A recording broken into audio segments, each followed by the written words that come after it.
I'm being harsh because a game like Arsenal, if we lose to Arsenal in their current form and our current form, that makes sense to me. Some may argue against this, but Arsenal didn't even deserve anything from that game, if you ask me.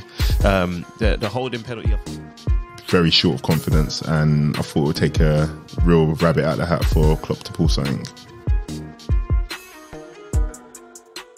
Hello, good morning, good afternoon, good evening. Whatever time you're listening, welcome to another episode of Podcast Pundits. I am your host today, Del Estrada, the man of many club faces. Now, I've been absent for a while, and in my absence, Strives has been hosting. Thank you for your hosting duties where the king is back. Jeez. But long live the king. Before I introduce the rest of the panel, let me just tell you guys where you can find us. You can find us on Instagram, TikTok, Instagram, TikTok, Twitter.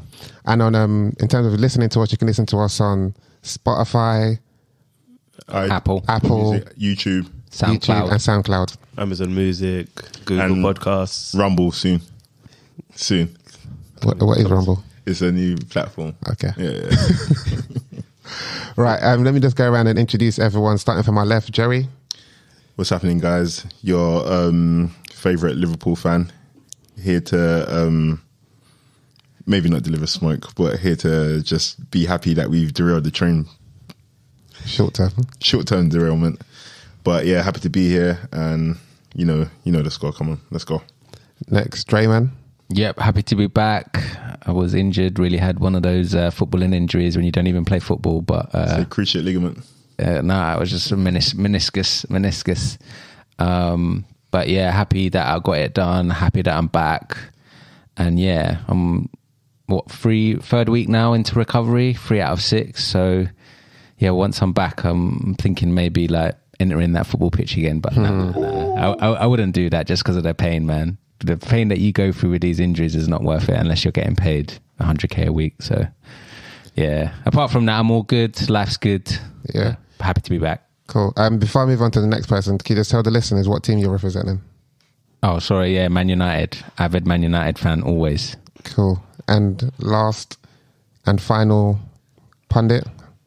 Yep, I go by the name of Strives or Striver. I'm an Arsenal fan.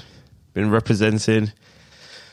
And yeah, man, I'm here to talk, man. I'm here to talk the stuff, man. I'm not as jubilant as I usually am because, yeah, man, it was a tough game. We're going to get into it at some point, man, so I'm not going to bore you now with the details. But I'm an Arsenal fan, guys. Happy to be here. The king is back, I guess. The king? No, I was talking about you know. Oh, okay, cool. Long live the king. Yeah. Cool. Before we talk about the main event, which was the game that took place yesterday, obviously Liverpool entering into the game, you just lost to Man City. Then at midweek you played Chelsea, which you drew.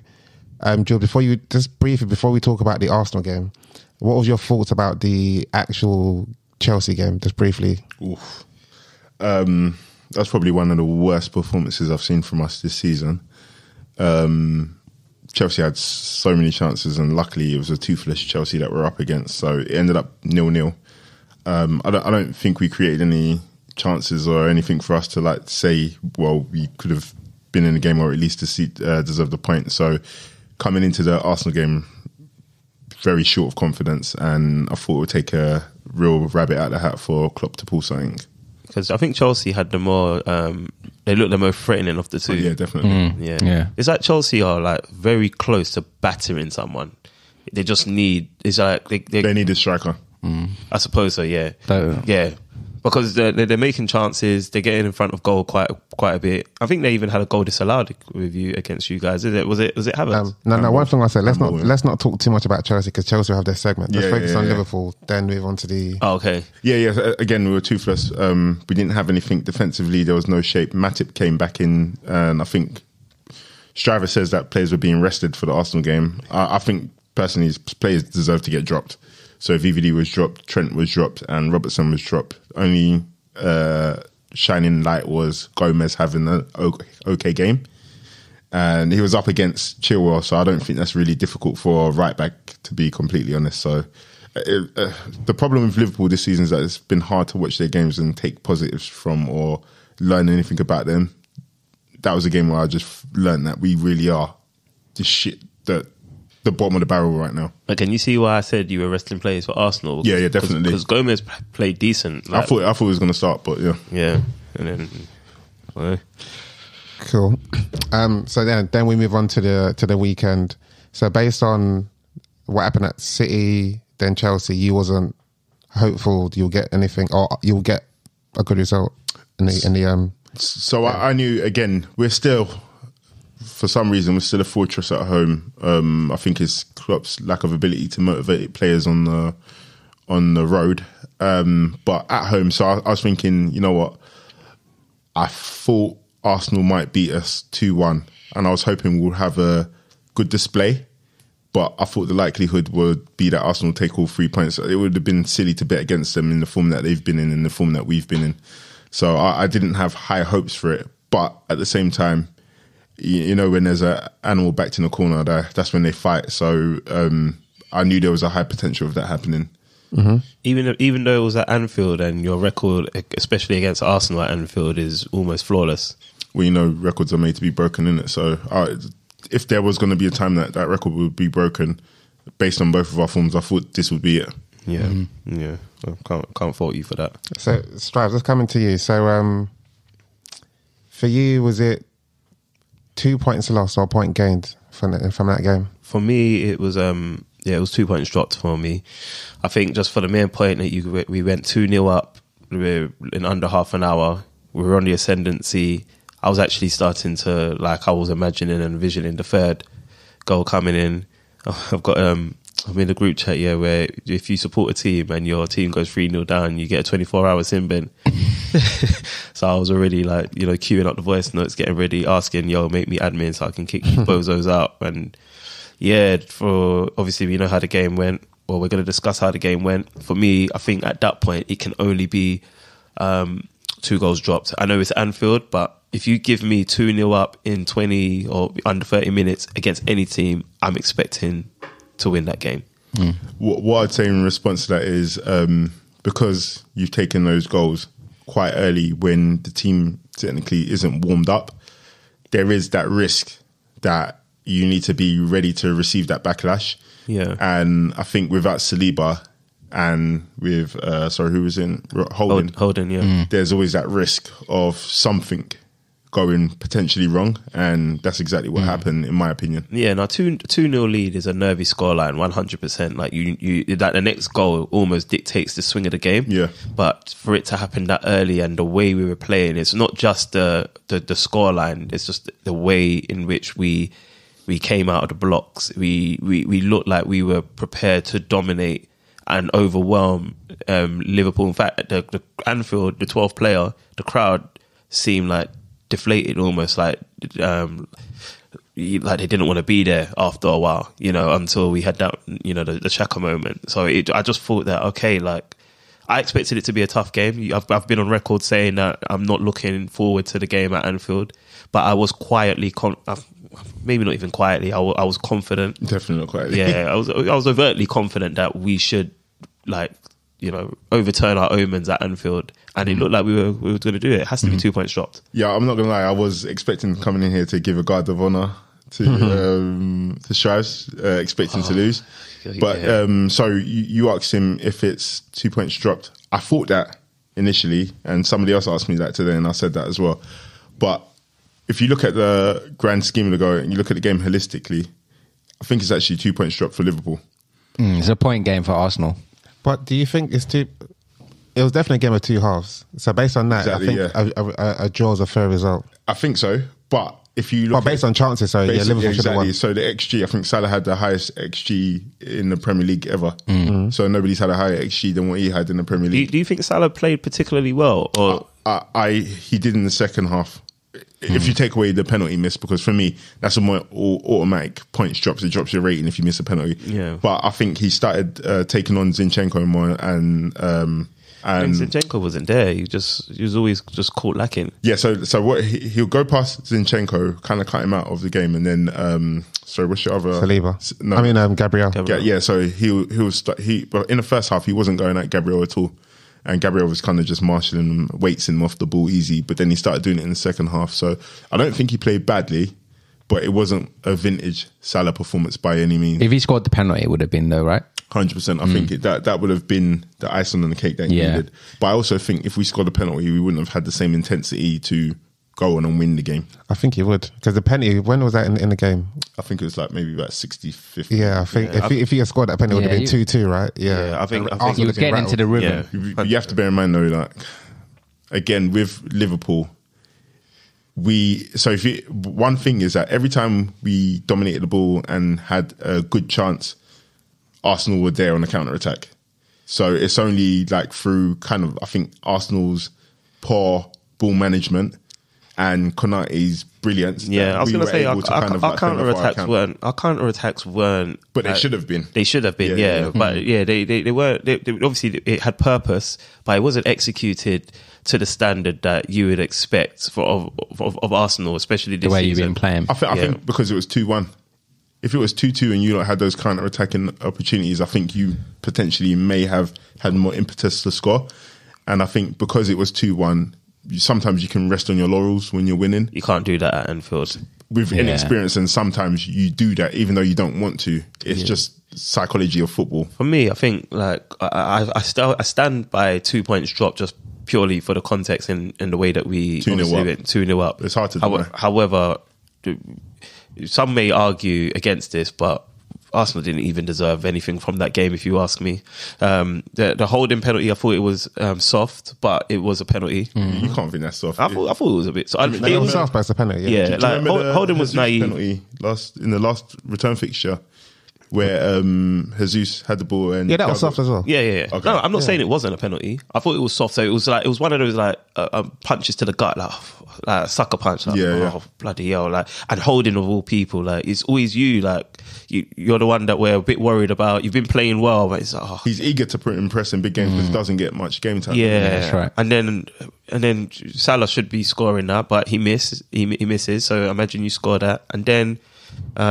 We've done our defensive changes. We've got 3 centre backs on, and then we're getting beaten by a header. Like I didn't get how you can see to a header when you've actually converted your. We're losing the possession anyway. So I think what Arteta's probably thought is like, you know what, guys, you guys aren't playing a possession game today, so I may as well strengthen you and.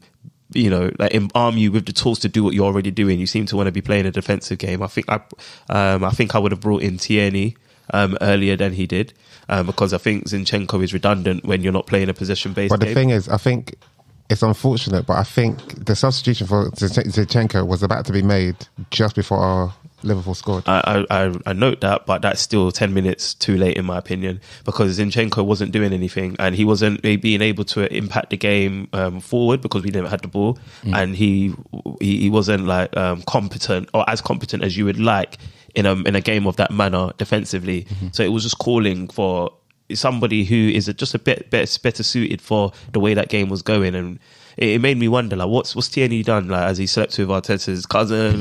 Is there something that we don't know? He was trying to shoehorn. A better player. Tierney's still holding Megs, bro. He's still holding Megs, bro. Because nobody expected it from Trent. No, but that defending was from Zinchenko. That defending was poor. It was way too easy. Once upon a time, Tierney was arguably the second best left back in the Prem. I don't think anyone else has kind of signed that off other than you. No, I mean our fellow friend Newcastle fan Shegun, he actually brought that to the table. Fair enough. Sorry, just what you were saying, because again, it's hard to argue with the 2-0, but and you lot dropping 2 points. But what I will say is the 2 goals that you guys scored, they weren't brilliant goals. I think the second one was. I don't think it was because, again, obviously Gabriel Jesus, he always does this. And it's more the ball from Martinelli. It was literally textbook. But if you look at the defending there, the defending was horrible because there's 2 defenders in the box and 1 striker. Yeah, none of them should be are touch tight with him. None of them know where Jesus is.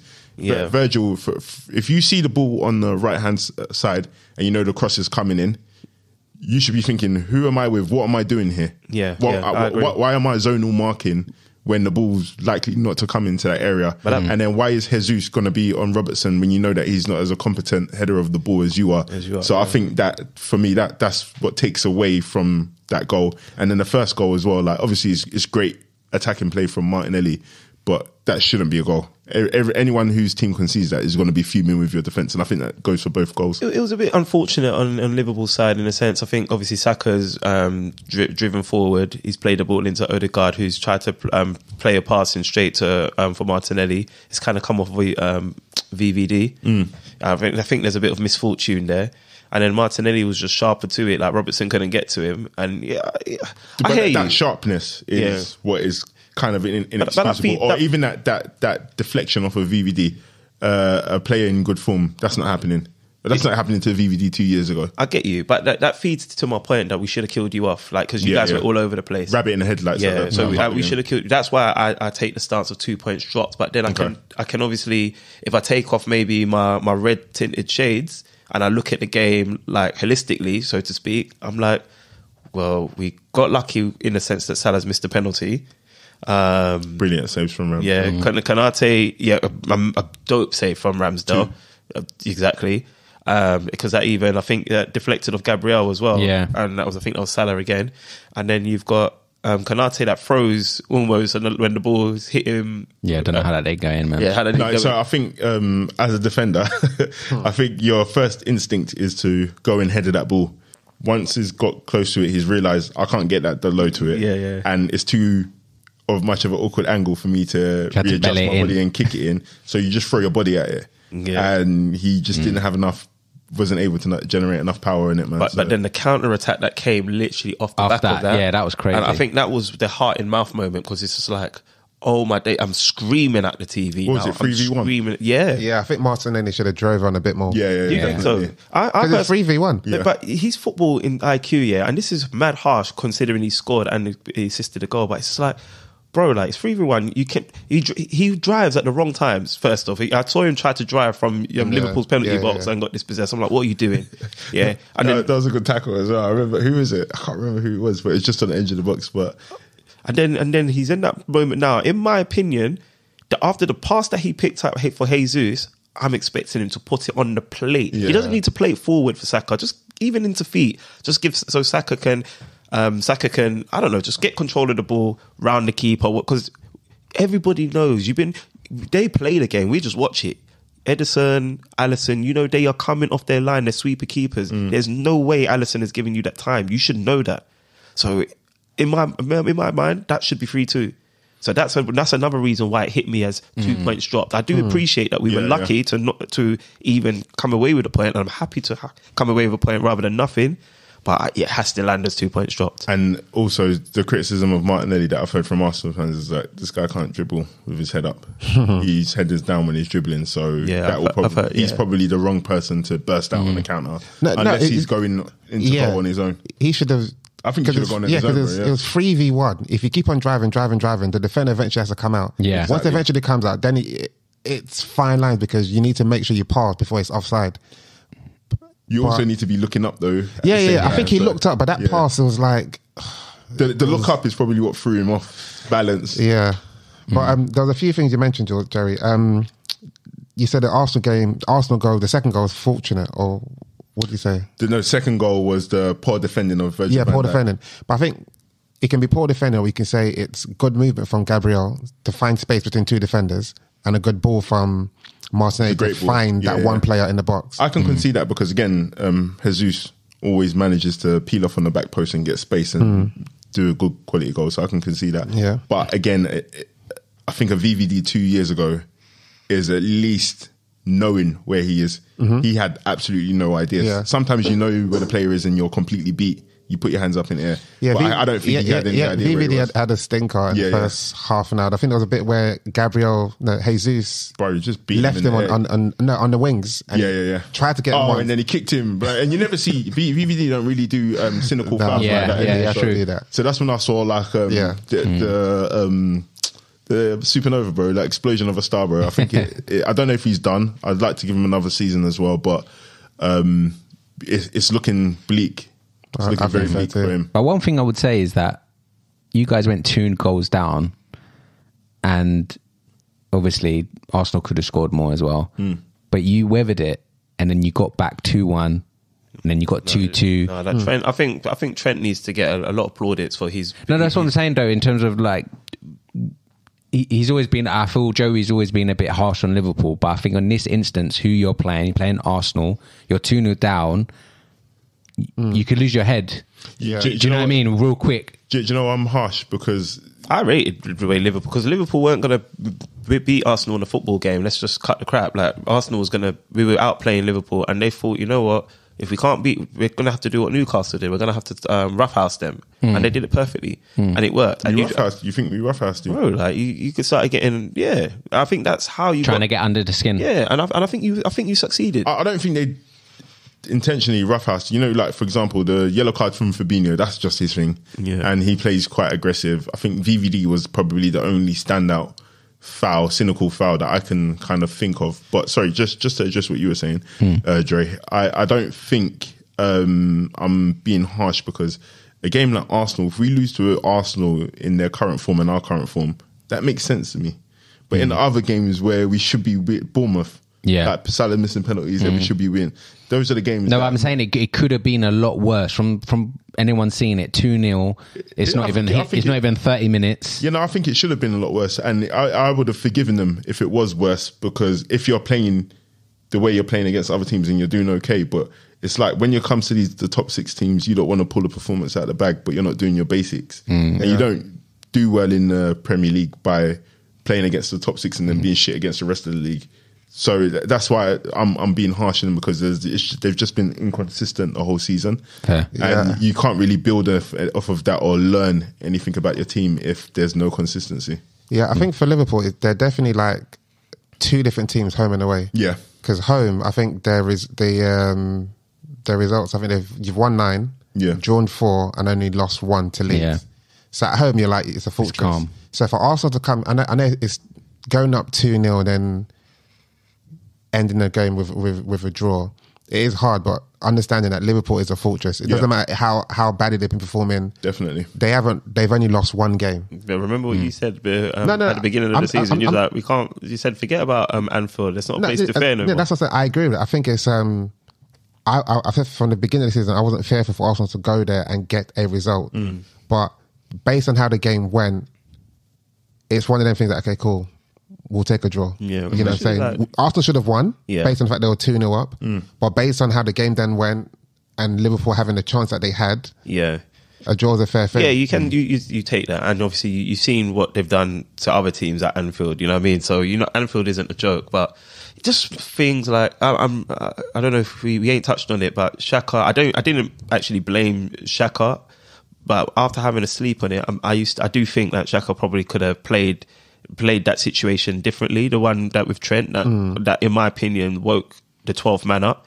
I think in what I'll say on that is, I don't think Xhaka was at fault. I don't think he should have got a yellow. But I think when Trent basically ran up to him, pushed him, elbowed him in his back, he should have went down. Yeah. He should have went down and played up for it. But the thing is, which is an interesting point, because and I was thinking about the exact same thing. Yeah. Because what Xhaka did wasn't bad. Yeah. I think Trent overreacted. Exactly. But then when Trent did what he's thinking and elbowed Xhaka and Xhaka fell to the floor, the ref may not have even seen it and the game would have carried on, because there was even one time when Xhaka, he felt like he got fouled to begin with. That's why he went in hard on Trent. Yeah. But even that, he went hard and he carried on running. It was Trent that overreacted. And when Trent came towards him, and like, yo, what's he meant to do? Just carry on walking away? It was a bit...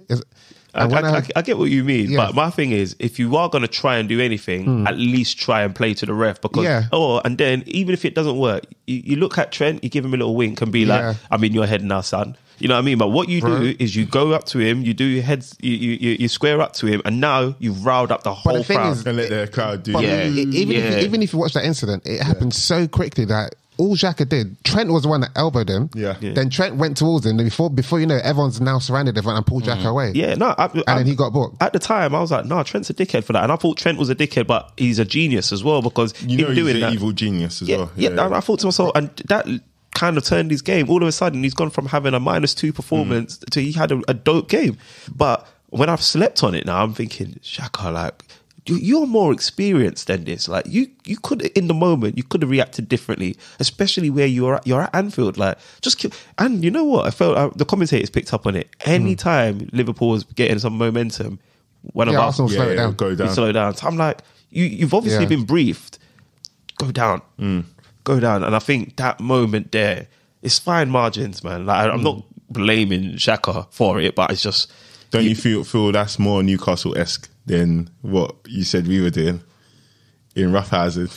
You know, it's like going down for everything, bro. Yes and no. Do you think that's a beautiful part of the game, or do you feel like...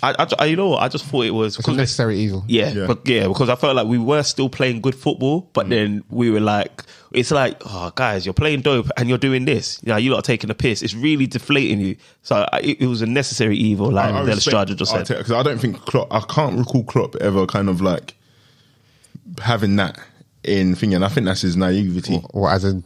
Like time wasting and all of that kind of stuff, man. I'm sure Liverpool's done it in like big games. I don't recall. Right, then if you haven't, then Klopp's naive. Yeah, like a concerted effort. So that's why I think I respect that kind of dirty edge. Like I don't think Klopp's got that dirty edge, but I think he has it in terms of his interviews and the sly comments and complaining about shit that doesn't really have a bearing in the game.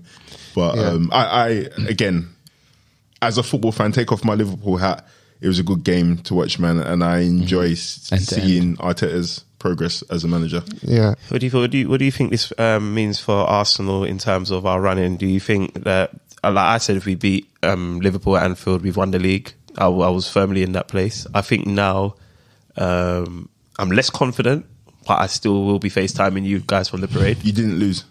That's it. That's the most important thing. But I know we didn't lose, but it feels that way because now, if we won that game, we could have probably afforded to draw against City, draw against Newcastle, and even draw against Chelsea. Question. And still... More Brighton than Chelsea, I think. Yeah, well, Brighton. I expect you lot to take everything. From me too. Even the padding out of the changing room, bro. Chelsea, yeah. Especially Lampard. To you, Strives, going into that game, would you have taken a draw? Yes. Worst case scenario. Yeah. That's what I'm saying. If I'm pushed to it, it wasn't. So what Arsenal need to do is navigate, and I think Arsenal learned from last season, whereby against Spurs they didn't have to win; they just had to just not lose. Yeah. Newcastle not lose, and they lost both. Yeah. So now for Liverpool, cool, you got a draw.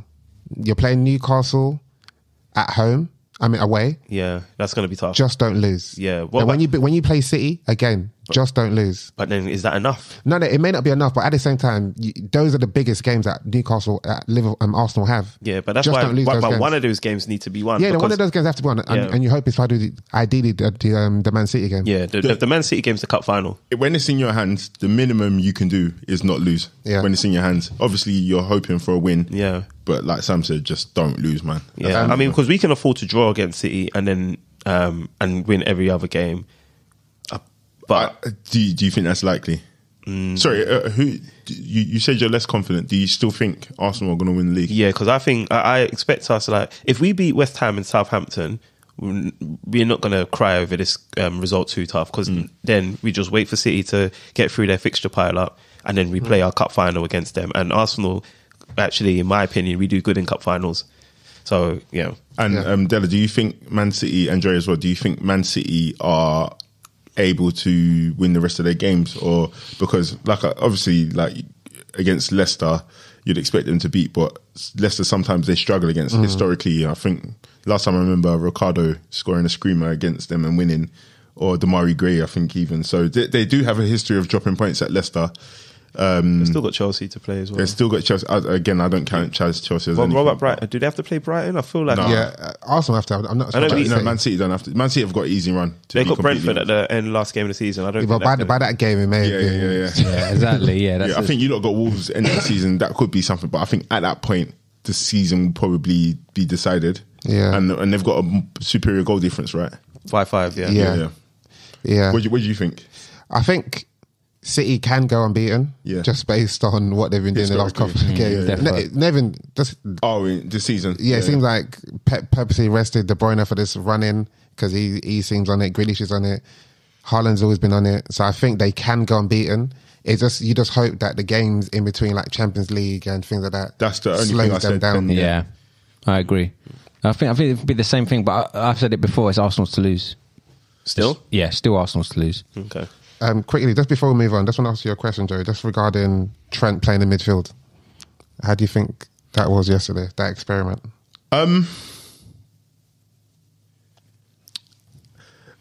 I still don't take anything to learn from that game, man, because I feel like it was a reaction rather than I want you to play here. Mm-hmm. So until he starts there in a comfortable game and has a good performance, I don't think to me it's the same as when he played there for England. But do you think he can play there? I think he can play anywhere on the pitch, bro.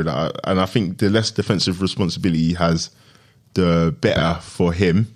But again, in the same way that Zinchenko is used for Arsenal or Zinchenko was used at Man City, if you've got possession and Liverpool can magically go back to how they were playing before, where they do keep the ball and they do turn over possession quickly, then him staying at right back is like, he's recorded so many assists and goals from there. Like, why would you change that? Yeah, I agree. Cool. Let's move over to the second team in the league right now, City. Let me come to you, Dre, because obviously that segment was just Arsenal-Liverpool. That's cool. So obviously City won 4-1, and do you think they now have the momentum to go on and win? Fair enough, they might be 6 points behind Arsenal with a game in hand, but I think, like we were saying before, that in terms of their fixture list is going to be interesting. But again, they've got a big squad. So in my mind, they should be winning those games. But moving forward, like I said before, I think it's going to be more or less down to Arsenal whether they win or lose their games, and then Man City is just going to be there. And if Arsenal lose their games and Man City win them, they're just going to go above them, and I think they're just going to continue, because Haaland doesn't look like he's going to stop scoring. He's scoring some wonder goals.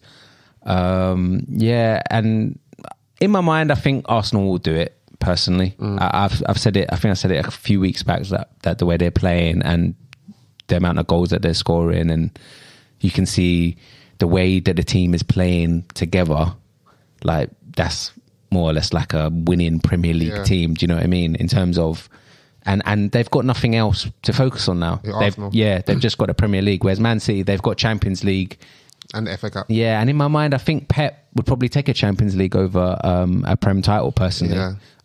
If it means that they won a Champions League and missed out on the Prem, then I think he'd take that. And especially if he lost the Prem to Arteta, I think he'd be like, okay, cool, that's my that's my prodigy. So do you think he'll be like that, or do you think? No, obviously he'll be disappointed. But like, I think he'd rather lose it to Arteta than lose it to Klopp. You don't think he'll be extra disappointed that the guy he taught everything, not everything, but if he won the Champions League, I think he'll just exactly. Cool. But if he lost the Champions League and the league, then he'll be pissed off.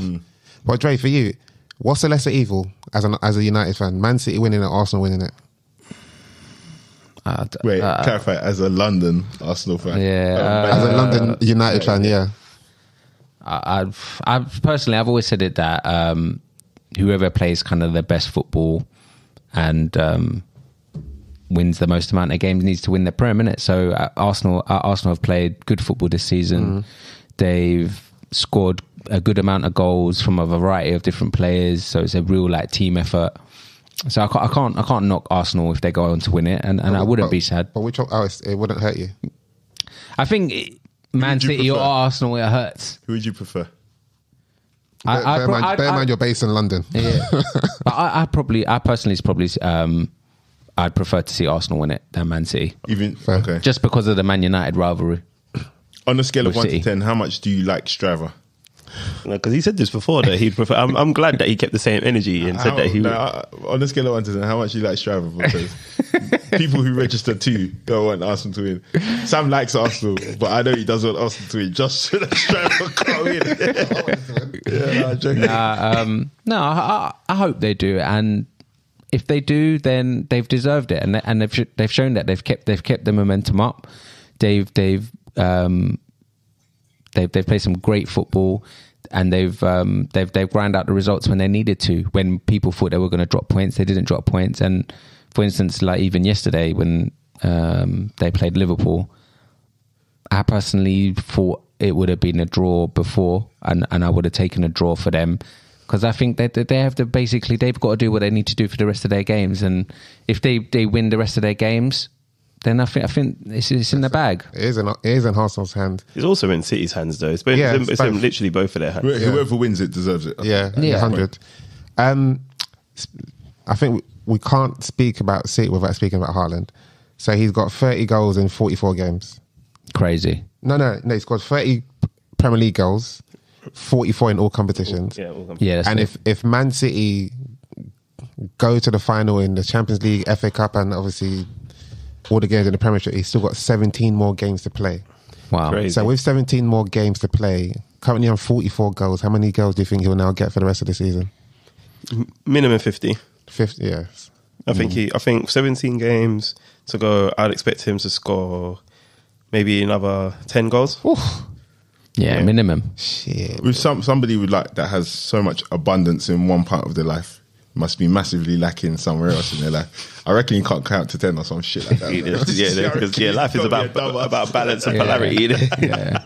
Okay, but even De Bruyne has recorded 14 assists this season, is it? Yeah. Yeah, so City's firing, man. But the thing with and Haaland Grealish as is playing well, now. that when he's obviously not scored, but then his tallies are still crazy because then he'll not score in one game, but then score 3, 4, 5 in another game. So if he doesn't score any more goals for the rest of the season, is it a bad season? Of course not. That's what I'm saying. No so he way. can chill now. A bad season for him. Yeah. Oh no. Yeah. Yeah, so he can chill now. But based on, obviously, people's expectations change. But if he doesn't score in these next 17 games, will people look at him differently? No, it depends how City approach the game, because City can play with or without Haaland. They've now shown us. Whereas before, I was wondering, is there too much of a reliance on Haaland? But yeah, they've answered that question now. Like when Haaland, they rested him so he can recover fully, and then Alvarez stepped up, and Alvarez has got 7 for the season in the Prem. I think I can't remember if it's all competitions. No, I think it's 7 in the Prem, and this is just basically doing cameo performances. So they've got a goal scorer in him. Grealish is now starting to step up, like Del Estrada said.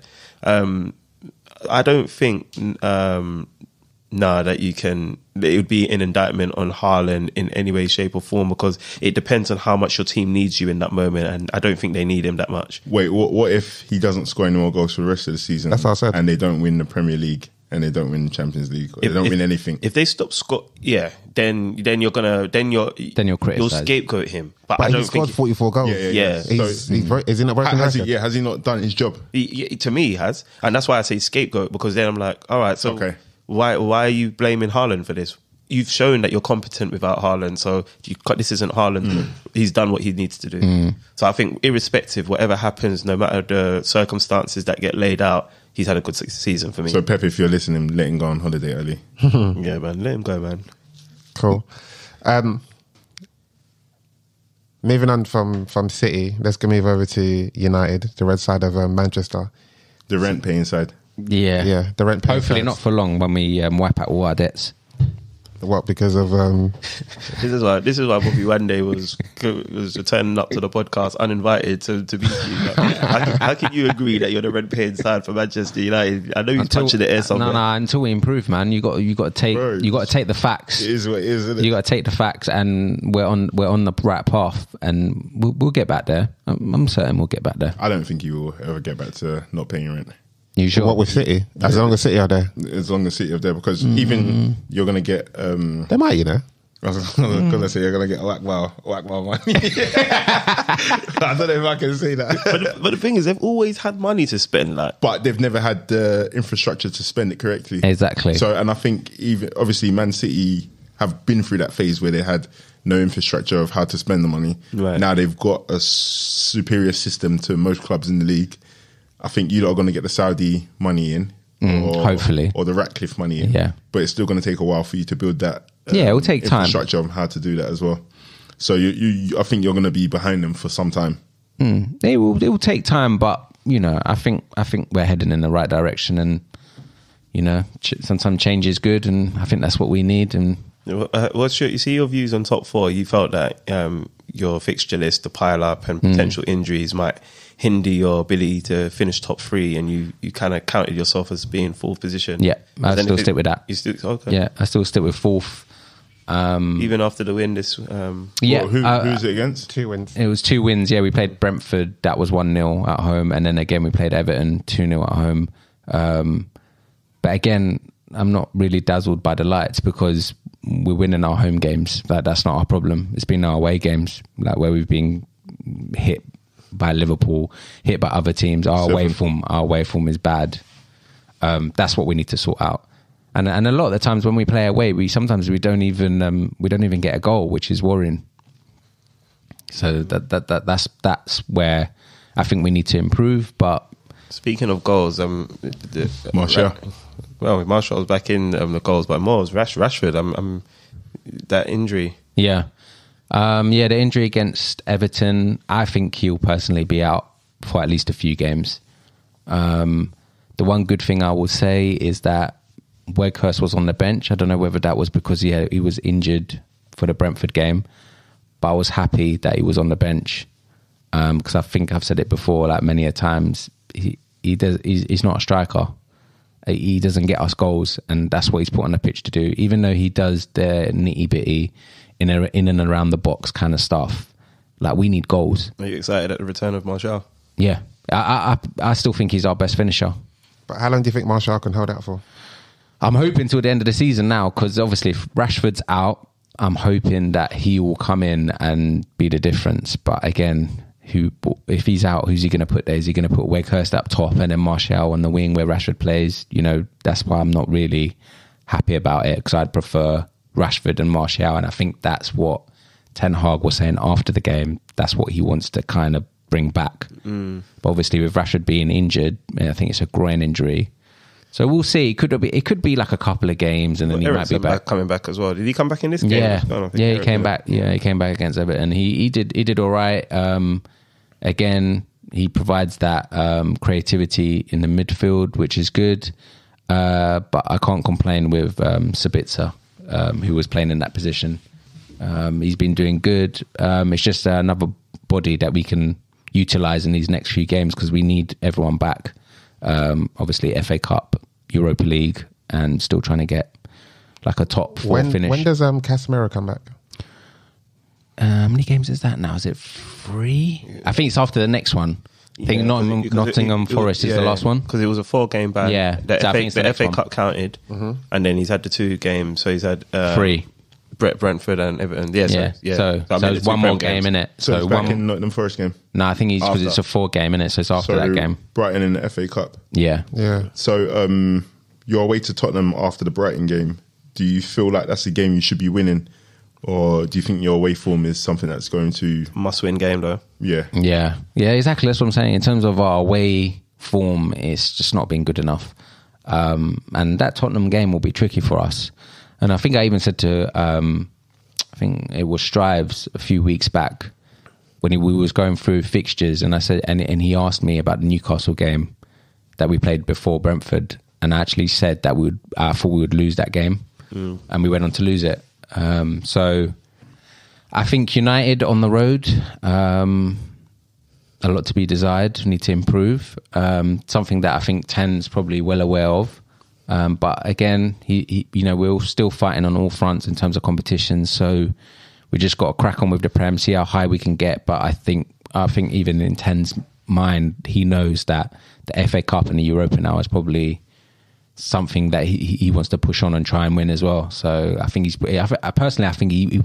trying to focus on everything. But I know in his mind, those 2 competitions, he would like us to progress at least to the final. So for you, that will be your priority, the Europa League, FA Cup. Because then your league position.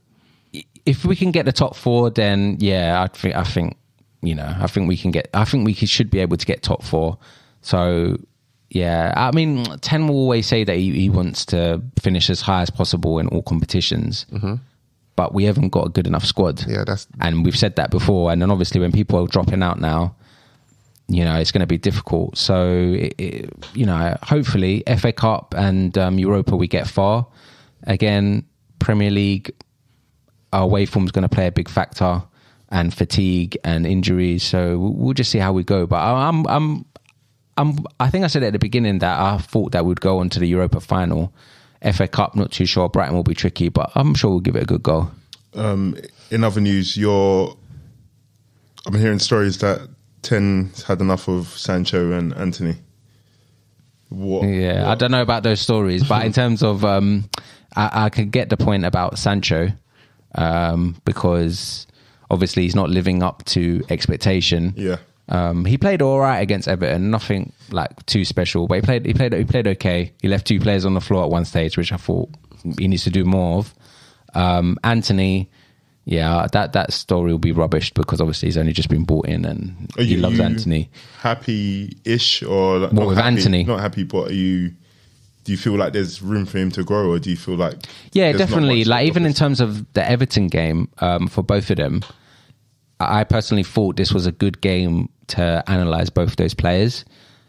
Anthony should have scored, had multiple chances actually in that game to score and didn't. And I think even in his mind, he knew that he didn't do enough, that he was pissed when he got subbed off. Why was he not sitting on the bench? Why was he sitting on the stairs? I have no idea.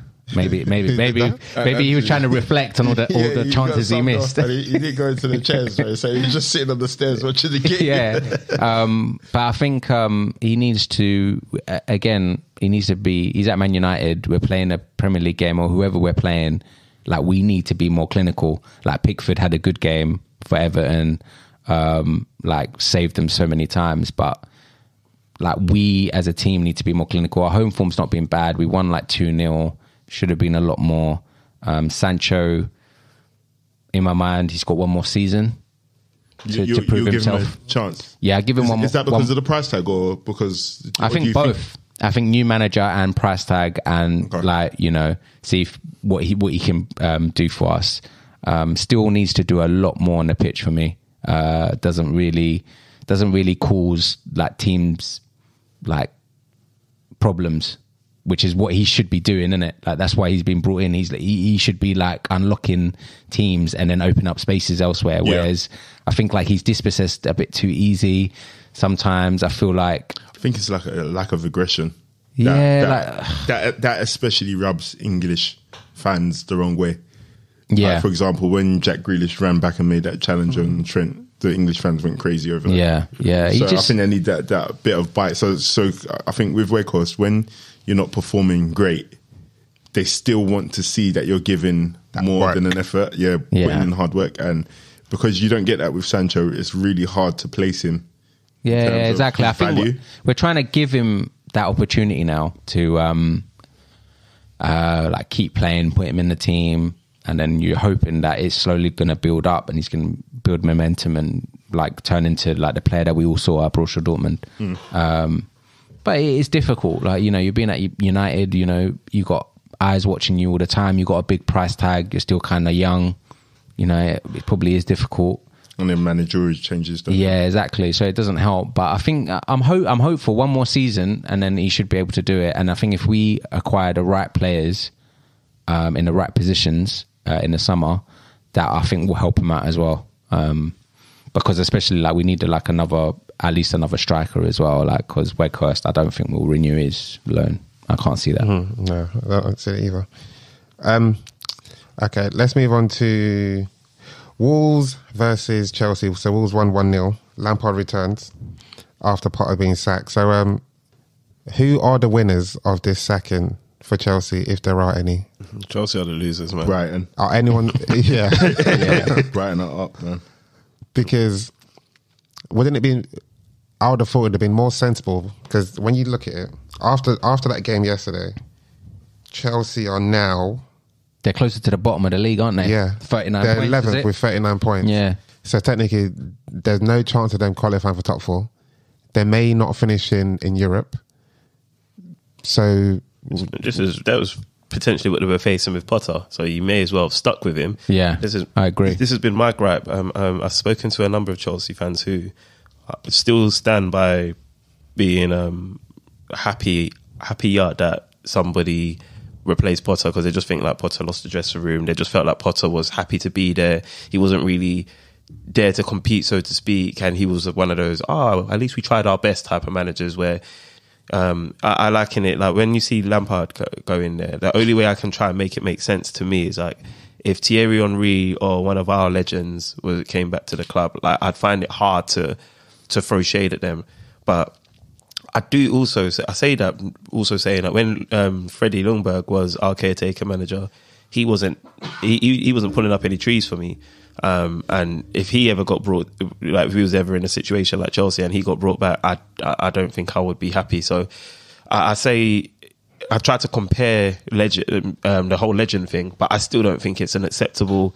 I don't think it's an acceptable appointment. It makes no sense. Lampard, he had a decent season with Chelsea to begin with, and then obviously he got some money thrown at him, and then he was underwhelming. Got replaced by Thomas Tuchel, if I'm saying his name correctly. Then he's gone to Everton, kept them up, survived relegation. Then he's put them back in a relegation battle. Yeah, and it looks like he's not gonna stop his work until he puts Chelsea in a relegation battle. And I agree. I don't actually understand why he was placed in there. Like, because what happens now is if by some miracle he wins the Champions League with Chelsea, I don't care what anyone says, you're going to give him more time.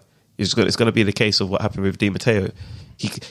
You're going to be like, well, you've won us the Champions League, and let's say he doesn't get relegated, and let's say he strings a couple of wins together, because like I said prior, Chelsea are moments away from battering a team. I said, yeah, well, before, I don't know about now. Well, yeah, I mean that Nunez goal from Wolves was, geez, that was a sweet goal, but yeah, like, I still think they could potentially, but yeah, I still think no. You know what, like. Obviously, Lampard's just dead to me, innit? Like, I agree. What did he do? What did he do tactics wise? He just went back to a back four instead of a back five, and then brought Aubameyang back in. No. Aubameyang came on in the second half. Let's say the last 10 minutes. Yeah, I mean, I'm not mad at that because I do think that they need a striker, and why not give it a go? Striker, you need a striker. Play the striker. Yeah, I agree. And he's there, getting paid what, $350 a week or something. So play him, innit? Yeah, I'm not mad at that. The one thing I disagree with you on the Champions League is I think Di Matteo was kept on kind of like more from the pressure of the fans. And you don't think the fans would put pressure on if... No, this time. I think they've learned from their mistake. They've seen what he's done. They've learned from the mistake. They've had Lampard there. So I think, like I was saying to you on Saturday, was it? Yeah, Saturday. Yeah. That I think there's probably a very, very clear agreement between Lampard and Chelsea that this doesn't go on past the end of the season. Irrespective of what... Irrespective of whatever you achieve. Sense. And I think this time the fans will be on board with that as well. And I think as well... To disagree with what you were saying about Potter, I think Potter's a decent manager. I don't think he had the opportunity to show it at Chelsea because you can't bring somebody in, not give them a pre-season and then chuck what was it, like £500 million worth of players at him and say, and then they've got overcrowded training ground. Overcrowded training ground. You've got to like send some players to go and train with the academy boys, and then on top of that, you've got the pressure of them losing and new leadership at the club.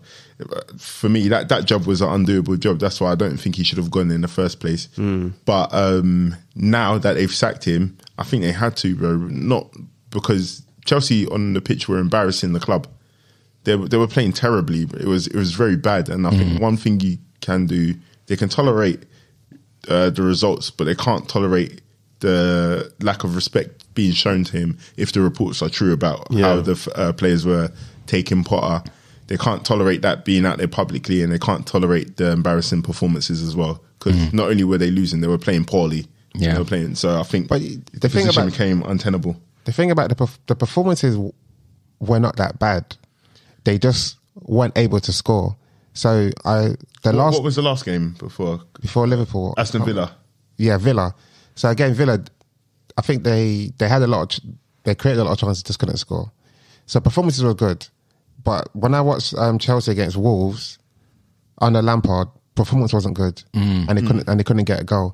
And as Strive kept on saying, I felt like it was only a matter of time before Potter just got it.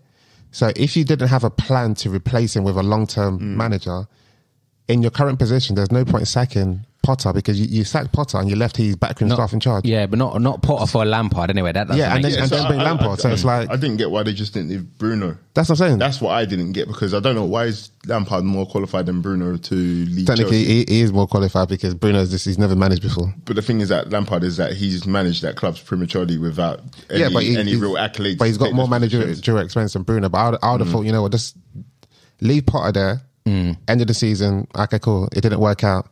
I would have probably done the same. But I get why Chelsea sacked him. Yeah. Because again, if, for example, you've got loads of players who are like, you can see that the players don't respect him. Yeah. Not to say that I can see that, but let's just say this is what the case is.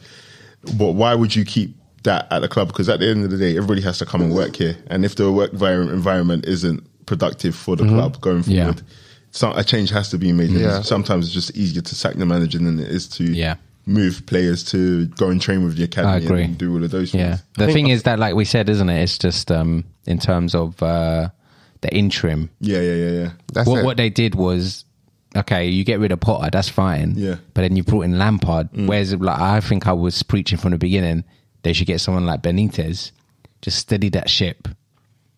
Yeah, Probably got the experience, enough experience, even in like the Champions League and stuff like that.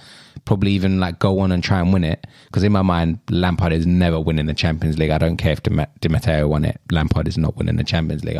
especially you're playing against Real Madrid. Yeah, exactly. So Benzema scoring hatties for fun. yeah, exactly. So I just feel like that tomorrow? appointment was weird. It's tomorrow, isn't it? Yeah. Tomorrow, Wednesday. Great. Yeah, so it's just weird how you sack that someone like Potter and then you bring in Lampard, because for me that's almost like a like for like. But yeah, it was fitting that Matthias Nunes scored that goal, because that's somebody who I think Liverpool should have signed when they had the opportunity. Man. Yeah, but great goal, great player. apparently there's some kind of like clause where somebody can take him from Wolves. I've seen a lot of things about that. I don't understand know how true. Yeah, I don't understand why that would be the case, but yeah, that's what I've been hearing reports on. Cool. Oh, and we'll see how Lampard gets on, but I don't think it's going to be any better than Potter. We know how he's going to get on, bro. So the question asked at the beginning. So in terms of this managerial appointment, there's no winners. Not even Lampard No, potentially. Brighton, definitely Brighton. Aside from Brighton. Oh, okay. Lampard could potentially be a winner, because he's been given another chance, like another lifeline to restore his Another undeserved chance. Oh yeah, cool. Yeah. 100%. So Lampard, answering the question, Lampard has to be considered a winner in this, but that's it, man. I mean, Potter, I'm sure he got compensation. Yeah. Of course, they all do. That's a win, man. A win's a win, bro. But speaking of Potter, where do you think he could go next? As in, He could have gone to Leicester, but I think he turned them down. yeah, I think one was saying that he didn't want to be in a relegation battle. fight. But I think if they stayed up, I think he might go. He might go to them. Yeah, because if they still want him. Would he have done all right at a place like Tottenham?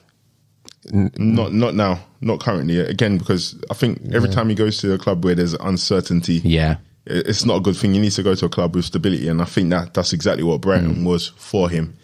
So if Leicester commit to buying players, because they didn't buy anyone last season. Yeah, apart that's from- right. Was it Weird. Faz? Is who they bought. If they commit to buying players and they have some kind of stability next season, I think it'll be a decent place to go. Because personally, I think Brighton were that level, and he didn't prove himself at Brighton because he didn't finish the job that he'd started. So he needs to go to a place where he can start a job and finish it, and then show the top 6 clubs or top 4 clubs that this is what I've done. This is my body of work. Now let me go and do that there. I'm going to move over to the Spurs Brighton game, but before I do that, just speaking on, it's still sort of linked with Potter.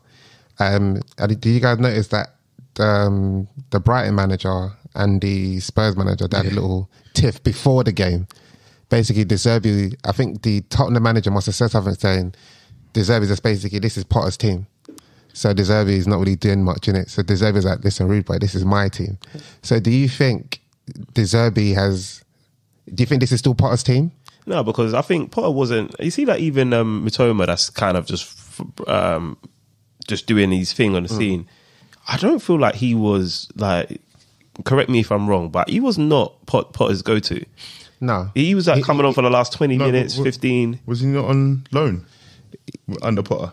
but I think this season this is his first full season so for I think Brighton. Oh, okay. But as a player? No. He's been at the club, but he was on loan. Yeah. So I also think that Potter's not responsible for loads of the signings as well at the team. Yeah, So but I can't say that just deploying the talent. Yeah, though, I can't say that he's a Potter player. You don't think so? What is a Potter? Yeah, what is a Potter player then? No, I'm saying that I can't say he's like Potter takes responsibility for. But I can't. I'm saying he doesn't because I don't think he does, because I don't think he was like he didn't know the gem that he had. Hence why they weren't scoring that many goals. When you say that's on my time, when you say he didn't know the gem, sometimes it's just about timing. Yeah. If he didn't have those loan periods before this season, this might not be his season. And I don't think he'd have done his dissertation at that point. Dribbling dissertation. But I mean, you can tell. I think obviously Potter's Brighton was good. Like, I'm not going to rain on his parade in that regard, but I think the notable difference is their intent in goal and how purposeful they are about attacking. And I think that is there is direct correlation between that aspect and De Zerbi. Yes, but I think the raw ingredients of that team are Graham Potter's team. Yeah, that's why you can't rain on his parade for that. I can't disagree with what the Tottenham caretaker is saying, and I think they probably got beef from Italy. That's clear. But a lot of players, they also have to go to De Zerbi because bear in mind, 100%. I don't know if he signed any players in January.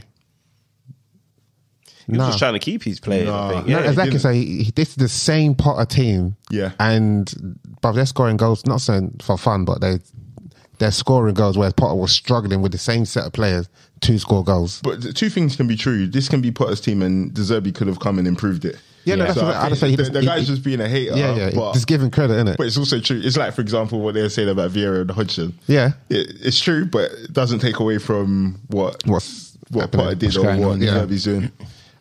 So that's on the Spurs Brighton game. Obviously, Spurs won 2-1. But I think the main talking point is just VAR. So let's just go through the 3 incidents where VAR ruled it out. So the first one was Mitoma's goal. Do we think VAR was correct to rule that one out? Piss take, if you ask me. Yeah, because the ball's come through. It's on his chest. I thought they were looking for offside. When they said handball, I was thinking, what? It's clear. I was thinking, this is ridiculous. Like that's out of order. And then when he actually got overruled against him, I was like, is there an agenda against Brighton? You know, I've come out here and I said there's an agenda against Arsenal. I was like, is there an agenda against Brighton? That game there was crazy, bro. So on that, are you now seeing that there isn't an agenda against Arsenal? It's just that some incompetence, some things just go against some clubs. No, but you know what? I did say as well. I was like, you lot keep on getting the violins out, yeah. But I said, watch is when it start affecting other clubs, yeah. Don't start talking. Don't start moaning. Bro, we've been saying it's been affecting other clubs. No, but not as much as it was affecting. Maybe this season, but I'm saying those decisions have been affecting other clubs. Yeah, for thingy, man. But you know what it is? Is in games like the one against Tottenham. That's too important, man. It's thank you. It's too important. Like too important. Like you can't have such blunders, and an apology post game is not good enough. They have to find that's got to be somebody's head. First of all, it's got to be somebody's head. Then you got to look for compensation, because if Brighton miss out on the Champions League spot based on XYZ, bro, this is a claim. This is financial gains you've taken away from our club because of your incompetence. Yeah, yep. It has to be paid for. It has to be paid for. It's ridiculous. Do you think once would have been okay? Cool, it's fine. We Yes. can do it. But then we have 2 other incidents. The second incident is Welbeck's shot deflected off McAllister, goes in slightly. I don't know if it hit his hand or whatever. I think it hit his elbow. Yeah, but I think what it was, because that one there, I think that's harsh as well. But I think McAllister's elbow, like his arms are by his side, and then it's like he's lifted his arm to his chest as if like to protect himself. Yeah, and it's hit his forearm, I think. But it's brushed it. It's brushed it, but I don't even feel like that has changed the course or the direction of the ball to the point, where it's meaningful. Like that was a goal in my opinion. Like that was a goal. But if I'm gonna be technical, that's the one where you're like, no, you're taking a piss. But you can let that one maybe go. Yeah, I agree with that. Yeah. So right now we're saying 1-1 VAR. 1-1, yeah, 1-1. But I still think it's tough, harsh, but yeah, that's been consistent in the league so far. So I can let that cool. go. Exactly. So 1-1. So we go to the final one. Penalty. This time, hang on, was it 2-1 when this happened? Yeah, 2-1. Was it when it 1-1? Or you went the last one? Yeah, the last Okay, one. Yeah, so it's 2-1. Brighton are pushing for the goal, and then Mitoma gets fouled by Højbjerg. Penalty or no penalty? 100% penalty. 1 billion% penalty. It's an abomination, bro. Bro, if that holding one is a penalty, Bruv, thank you. then Yeah, I don't that's even know clear. what you call this one, bro. Yeah, because it's on, penalty, exponential penalty, bro. But I couldn't believe it. Like, I couldn't believe it. The robbery was... Anyway, man, VAR, man. But again, yeah, like heads need to roll, bro, because like you've brought in VAR at the behest of teams and fans.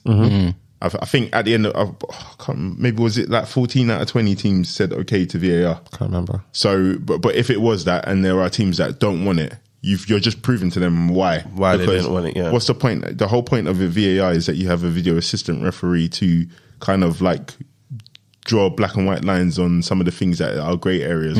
You've just made it even more grey. Yeah. So it's like it's stupid. You've just given more opportunity for human error. When before it was just I can live with a referee making the wrong decision and like it burning me. Yeah. But when you review it and you've got the video Glaringly right there, obvious. glaringly obvious, like you've got 50 different angles of it hitting somebody's chest instead of their arm. Yeah. For you to get that wrong, there's got to be some kind of financial compensation. But I said bro. it before, didn't I? I've said it, that VAR, that person, the ref that they have on the VAR, it can't just be one person. It needs to be at least two. Then they can both have to say yes or no. Isn't it? But say if they both say, but they No, both it's just disagree. I think it's just one ref. It's a 'Cause I always couple of see two people. people sitting down. Yeah, and it's a one couple of person people to standing up over do their the shoulders. lines. The technical lines are done by the technical people, but I think the actual ref, there's one ref there viewing it. That's what I'm saying. If one said yes and one said no, Then what happens? then you got the referee who has the final say, who goes and reviews it on the screen. Whereas if they both sit in there and say yes, yes, then you know it's perfect. If one says yes, no, then the ref goes and look. Okay, it's not a perfect system, but it allows three opinions, like three judges. You know, it could make people's life a lot easier as well, because like we said, like they're making wrong decisions. Could just be a longer process and still get it wrong, though. I think that's what they're... Well, after three people look at it, Yeah. I mean, it's Potentially. Essentially, I think the best solution is get AI involved, bruv. Because all this is human error. AI will be able to determine whether it hit his hand or hit his It'll chest. just be programmed to make mistakes. Yeah, because exactly. it's still a person's input, the innit? person's input, yeah. Unless like there's sensors on the body. Yeah, where the unless you ball can went- sense yeah. where it touches on the body. But it's just going to be again. It's just made more extravagant ways of making mistakes. But if you were De Zerbi, yeah, if you're not getting your points back, like, do you care what happens next to the VAR No, assistant? no. Exactly. So, No, because that's what not can you do in retrospective? But at least rescind my red card, bro, because he got a red card as well, bro. De Zerbi and the Yeah. other guy. Oh yeah. Yeah, Both got red they cards, both like- got sent to the stands, isn't it? Yeah, that's the least they could do, rescind the red card, but... yeah. But what's that? They don't care about the red card. It's the points, isn't it? Yeah, Like we it's said, just like- at the it's end of just the like- day. okay, Red but cards that can- impacts, though, yeah, because- they might impact the next games. Yeah, because 'cause they got Man United. Yeah, They and he's got- not going to be on the bench. Brighton. No, they ain't got Brighton. They got Man United twice. Yeah.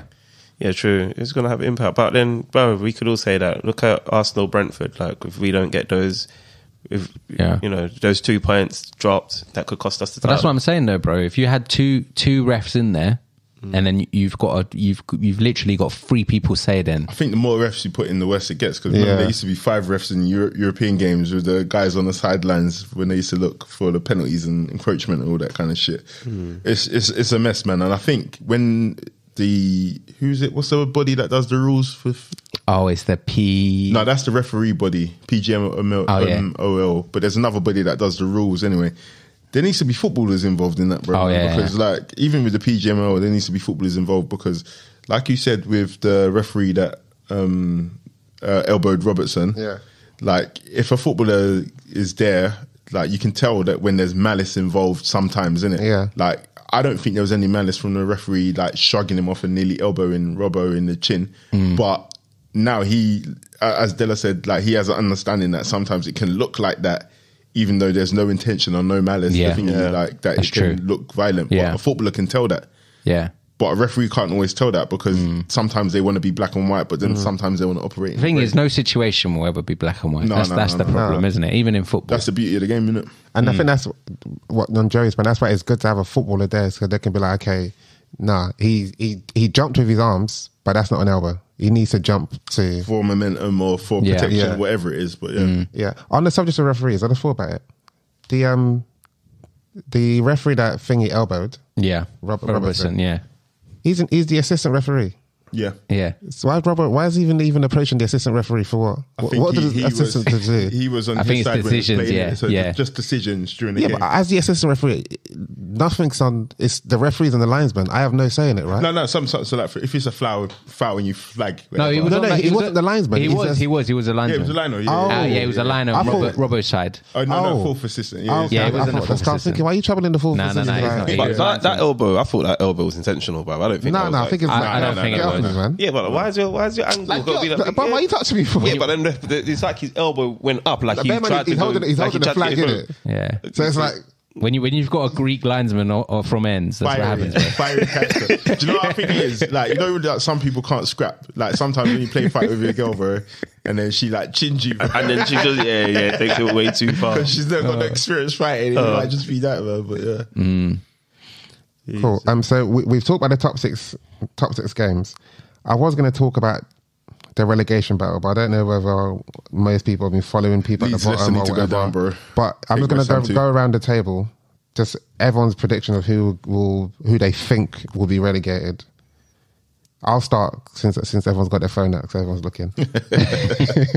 So right now the bottom three are Nottingham Forest, Leicester, and Southampton. Southampton has 23 points, Leicester 25, Nottingham Forest and Everton 27, Leeds 29, Bournemouth 30, West Ham 30, Wolves 31, Chelsea 33. No, Palace is 33, Chelsea 39. I think we can confidently say Chelsea are avoiding relegation. Yeah. So I will say, based on, I think Southampton are definitely gone. Leicester, you know what? I'll leave it as it is, actually. I think Forest, Leicester, and Southampton.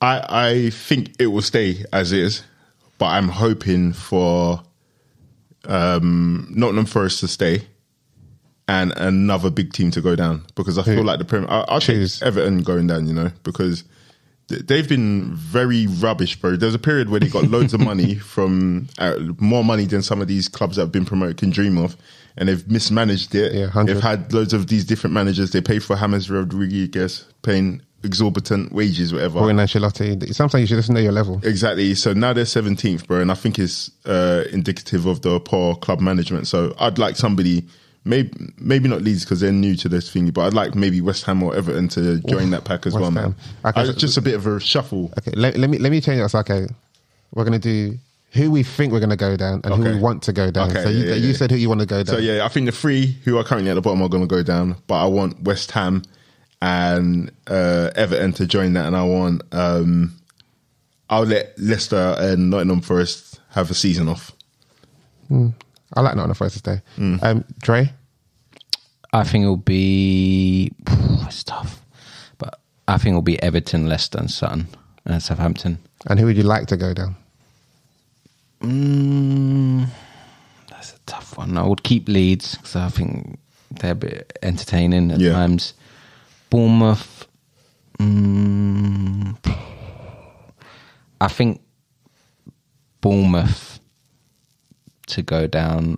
And how many more? Do we do more than one team? No, that's, yeah. You're free that you want to go down. Yeah, so so instead of Everton, it'd be Bournemouth, Leicester, and Sutton. Okay. Cool. Strives? Yeah, I think Southampton's going down. I think Leeds is going to go down. You think? Yeah. I think Leeds is going down. And then I think Forest. I feel like Everton's going to be safe. I think it's going to be Forest, Leeds, and Southampton. I think Leicester's gonna have enough about them to stay up. I think West Ham will have enough about them to stay up. I think Bournemouth. I called it earlier. I think Bournemouth is gonna recover. I think, and I think Everton is gonna. I think they're in good hands with Daesh. Yeah. Just to update you or let you know, Leicester got to play. No, Leicester got to play Man City. They got to play Liverpool, and they've got to play Newcastle from the top six. And in terms of the relegation battle teams, they've got to play Wolves, Everton, Leeds, and West Ham. Yeah, so I think they're gone. Yeah, And because they haven't got a manager as well. Yeah, Yeah. exactly. So I think unless Leicester do something magical, yeah. It's going to be like, I think it's going to happen, like the last day of the season, where a goal goes in, someone jumps up out of it, then another goal goes in, they go back in. That's what it's going to end up like. I said Leeds, innit? I said Southampton, Leeds, and did I say Forest? That's who you think's going down? Yeah, I think I said Leeds. I think Leeds is going to go down. Yeah, Leeds. Did I say Leicester? I said Southampton. You said Leicester might stay? Yeah, I think Leicester might stay, but now having heard the fixtures, they could go. Who do you think is going to go? No, actually, you know what? I think they're going to surprise a couple teams. Yeah. I think Leicester's going to pull a couple of results. He's hoping Man City. That's how you change it. Exactly. Who do you want to go?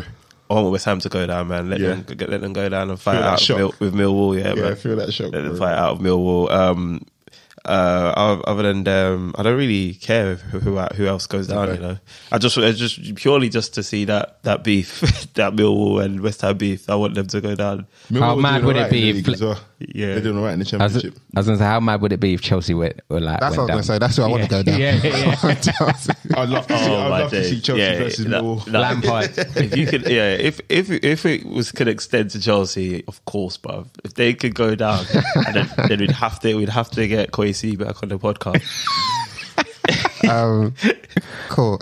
So cool. As usual, let's end it with our back pages. So this is where we shine some light on players, managers, and teams across Europe that we want to give some praises to. Who should I start with first? I'm happy to go. Go on, Jerry. Yeah, I didn't really have a football packed weekend. I was really busy, but mine is Ramsdale. I think he's been overlooked by England for way too long now. He's had a great season. He should have at least had one performance over the last few England games, and his exploits kept Arsenal in the title race for me. He's a brilliant performer, and dope saves, man. Again, it's just, I think when he got relegated with Bournemouth, he came back in with Sheffield United, and I think Arteta signed him. There's a lot of questions being asked, and he's definitely earned his keep and showing his value. So yeah. But everywhere he's played, he's been player of the season. Yeah. So despite the team getting relegated, and I don't know if you remember when he first came for Bournemouth as well. He came in spectacular form, and I think he was 19 at the time or something like that. He was very young, but he was just exceptional at the time as well. Cool. Dre? Anybody but United? Nah, it won't be United. It'll be I'll got to give it to Roy Hodgson. Just because the amount of goals that Palace scored against Leeds came under scrutiny as well after he took over Vieira's job. Yeah, exactly. And even I was one of the people saying I didn't understand it. But me neither, to be fair. But maybe sometimes that's what you need. You need a little bit of experience just to get you to that end. Familiarity. Yeah. And Palace just seemed like a different team. Like for a team that apparently could only score so many goals. It was how many goals did they last score? Was it 7 goals or something? I saw in so many games. I saw an infographic where it said Vieira scored 7 goals in 15 games. Yeah, something crazy like that. And Hodson's already got 7 goals. Yeah, exactly. So that's what it was. Isn't it? Yeah, you need to give him. You need to give Roy credit for that. And what is he, the oldest? Every game he plays is the oldest manager. Yeah, he's 75 plus or something, isn't it? Yeah. So you got to give it to him. Palace looked like the normal Palace, and obviously they didn't even have Zaha as well, and they're showing that they don't really need Zaha when he's out. They can go on and score goals. I know it was Leeds, but again they scored 5 goals, so I got to give it to Roy. Cool. Strives? Yeah, I was deliberating. I was definitely going to give it to someone in the Liverpool team, just because that was the major game that I watched. I think I'm going to give it to Konate. I was thinking about giving it to Trent because I just liked his turnaround, and I feel like he's had a lot of stick on the podcast. Pause. But I think I'm giving it to Konate. The guy was a destroyer, man. He was everywhere on the pitch, just barging, henching people off the ball, stopping attacks. It's there was a point here where he's like, "Look, Trent, just get out of the way, man. Let me deal with Martinelli." At one point, and he was. I think he was what epitomised Liverpool's fight back. The guy had courage. The guy was tenacious. The guy was competent. I think he's. I think without him, Liverpool go on to lose that game by three or 4 goals maybe. I think he was the difference, him and Trent. But I'm going to say more Konate. You, Dilla? Cool.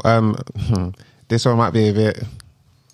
It's not controversial, but so my back page is going to go to a footballer that took matters in his own hands after another opposition player said a few personal things to him. Yes. Oh, yeah. So after losing the game 3-2 or during the game, I think Federico Valverde, someone's mentioned a few things about his wife having a miscarriage. By Ina. Yeah. So he said, that's disgusting. So he's like, yeah, meet me in the car park. I don't think he even said that. He just boxed him and banged him. Yeah. Yeah. Words, man. So for me, yeah. Yeah, no need for that. Yeah, that's my back pages. But on that, if I'm a footballer and I do something outside the pitch, can I get banned on the pitch? Yeah. Yeah, you can. I know I can. Is that fair? Yeah, In my personal life. Well, so, then that would be the same argument for those R cases. Oh yeah. But you don't get banned by the Premier League. Yeah, your club sack you, and Your club does, but no, the Premier League doesn't officially do anything. what was it? The La Liga, the league that has sanctioned Valverde. No, nothing's happened. So I think It's a Sam's police matter. asking if they can. Oh, okay, But they can. I think they can if Yeah. they wanted to. Yeah. okay. But yeah, I understand like gross misconduct in it with your contract and some stuff And like if that. you've got like the PFA card, then Yeah. they can. They can revoke that as well, innit? yeah, but sometimes certain things have to be done. And I think Yeah. remember what was it? What's the like guy that used to play for West Bromwich Albion? His son passed away, and he failed a drug test for cocaine. Oh, yeah, I remember. And then the light skin guy, Jake Livermore. Livermore. Yeah, I Yeah. think they gave him a blight because of the Yeah. circumstances. So I think that would be a similar kind of thing as well. Yeah, but yeah, it's nuts. Anyway, guys, we've come to the end of the podcast. As I said at the beginning, you can find us on all major platforms: Spotify, Apple. Amazon Music, Acast, YouTube, SoundCloud. SoundCloud, Google Podcasts as well. Google Podcasts. everywhere, man. Yeah, we're everywhere. So yeah, that's us for today. We'll be back again next week. Thank you for listening.